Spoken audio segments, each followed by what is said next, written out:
రాధేకృష్ణ. ఓం శ్రీ గురుభ్యో నమః. శ్రీమన్నారాయణీయం దశకం నంబర్ 28.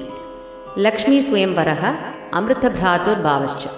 ట్యూన్ కల్లితం.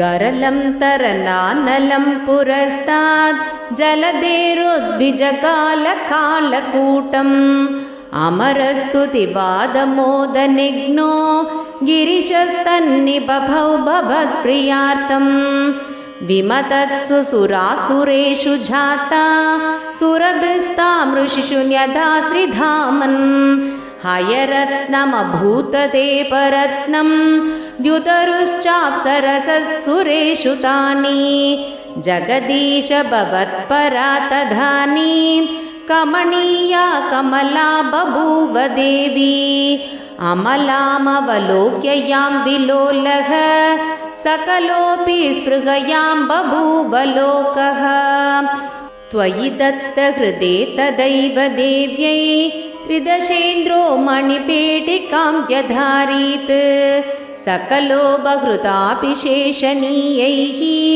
ఋషయస్తాం శృతికీర్భిరభ్యసించన్ అభిషేకజలానుపాదిముక్త त्वदपाङ्गैरवभूषिताङ्गवल्लीं मणिकुण्डलपीतचेलहार प्रमुखैस्ताममराधयोन्बभूषन् वरणस्रजमातभृङ्गनाधां तदति सा कुचकुम्भमन्दयाना पदसिञ्चितमञ्जुनूपुरा त्वां कलिदव्रीलविलासमाससाद गिरिशद्रियिनादि सर्वदेवान् गुणभाजोऽप्यविमुक्तदोषलेशान् अवमृश्य सदैव सर्वरम्ये निहिता त्वय्यनयापि दिव्यमाला उरसा तरसा ममानितैनां भुवनानां जननीम् अनन्यभावां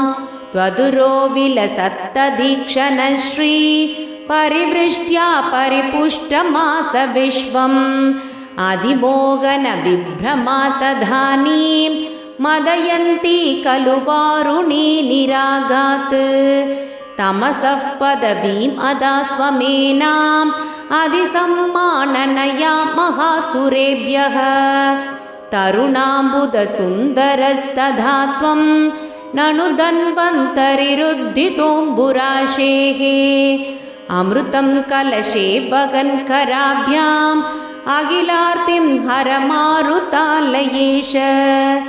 श्रीहरये नमः. श्रीहरये नमः. श्रीहरये नमः.